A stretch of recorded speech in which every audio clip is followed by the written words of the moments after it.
మీరు ఏదైతే మెయిల్స్ ఇచ్చారో వాటిని రెగ్యులర్‌గా చెక్ చేసుకుంటూ ఉండండి. ఏమైనా అప్డేట్స్ వస్తున్నాయా?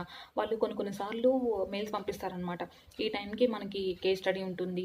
లేదా పర్సనల్ మీటింగ్ ఉంటుంది. లేదా మీరు ఈ డాక్యుమెంట్స్ అనేది వితిన్ ద టైమ్ లోపు సబ్మిట్ చేయాలి అని చెప్పేసి మెయిల్స్ వస్తూ ఉంటాయి. సో, ఆ మెయిల్స్‌ని మీరు అప్డేటెడ్‌గా చెక్ చేసుకుంటూ ఉండండి. అండ్ మీరు ఏదైనా క్వెషన్స్ ప్రిపేర్ అవ్వాలి అనుకుంటే చాట్‌జీపీటీ అన్నది బెస్ట్ సోర్స్ అనమాట.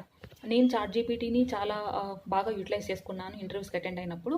అంటే మీరు కంపెనీ యొక్క నేచర్‌ని బట్టి, అంటే అది మ్యానుఫ్యాక్చరింగ్ సెక్టారా లేకపోతే ఇన్వెస్ట్‌మెంట్ ఫండ్ రిలేటెడ్ సంబంధించిన కంపెనీనా అన్నది దాన్ని బట్టి మనం చాట్‌జీపీటీకి ఒక కమాండ్ గనక ఇస్తే గనక మనకి బెస్ట్ క్వెషన్స్ అనేది ఇస్తుంది. సో, నాకు చాలా బాగా యూజ్ అయిందనమాట చాట్‌జీపీటీ అనేది. సో, యూజ్ చేసుకోండి చాట్‌జీపీటీని. తర్వాత సోర్సెస్ ఏంటి? మనకి జాబ్ రావటానికి మనకు సోర్సెస్ ఏంటి అనంటే, కొన్ని వాట్సాప్ గ్రూప్స్ ఉన్నాయి. లింక్డ్ఇన్ ఉంది. నౌకరీ ఉంది. తర్వాత మన స్టడీ హాల్స్‌లో గానీ, లేకపోతే ఫ్యామిలీలో గానీ, మన ఫ్రెండ్స్ ఎవరైనా ఉంటారు కదా! ఎట్ ప్రెజెంట్ వర్కింగ్ ఎవరైనా ఉంటారు కదా! వాళ్ళ త్రూ రిఫరెన్సెస్ అనేది తీసుకోండనమాట.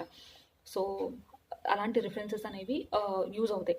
అంటే మనం వచ్చిన రెజ్యూమ్స్‌లో ఎవరైతే రిఫరెన్స్ క్యాండిడేట్స్ ఉంటారో ఫస్ట్ వాళ్ళని పిక్ చేస్తారనమాట. సో, రిఫరెన్స్ అనేది కూడా బాగా యూజ్ అవుతుంది. అండ్ నేను పర్సనల్‌గా అడిషనల్‌గా చెప్పే టిప్ ఏంటి అంటే, ఇలా ఇంటర్వ్యూస్ అటెండ్ అవుతున్నప్పుడు చాలా బ్రెయిన్ స్టార్మింగ్ అవుతూ ఉంటదనమాట. మనం ఇంటర్వ్యూకి అటెండ్ అయిన తర్వాత. చాలా చిన్న విషయమే. కాకపోతే ఏంటంటే, అది మన లైఫ్, మన ఫ్యూచర్‌ని డిసైడ్ చేసే ఫ్యాక్టర్ కాబట్టి ఐ నో చాలా బ్రెయిన్ స్టార్మింగ్ ఉంటుంది. చాలా ప్రెషర్ ఫీల్ అవుతామనమాట. Try to stay calm and composed ఇలాంటి సిట్యుయేషన్స్‌లో.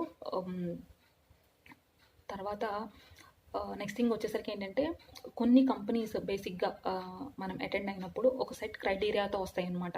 అంటే ఇన్ టర్మ్స్ ఆఫ్ ఎక్స్‌పీరియన్స్ అనుకోండి. లేదనుకుంటే వాళ్ళకి కంప్లీట్‌గా ఫ్రెషర్సే కావాలి.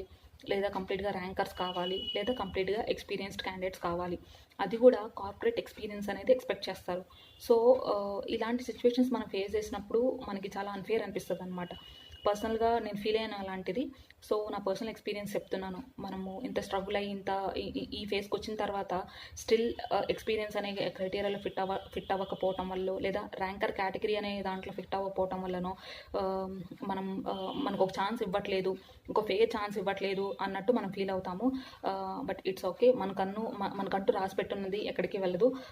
వి డిజర్వ్ బెస్ట్ కాబట్టి అలా అనుకోండి. మనకు ఇంతకంటే బెటర్ ఆపర్చునిటీ వెయిట్ చేస్తుంది అని అనుకోండి. సో, సిట్యుయేషన్‌ని బ్రేవ్‌గా హ్యాండిల్ చేయండి. ఐ నో మీరు ఇలాంటి సిట్యుయేషన్స్ గెట్ ఆన్ అవ్వగలరు. ఎందుకంటే మనం సీఏ, సీఎంఏ కేటగిరీ ఈ కెరియర్‌ని క్రాక్ చేసాము అంటే ఇది చాలా చిన్న విషయం. బ్రేవ్‌గా హ్యాండిల్ చేయండి.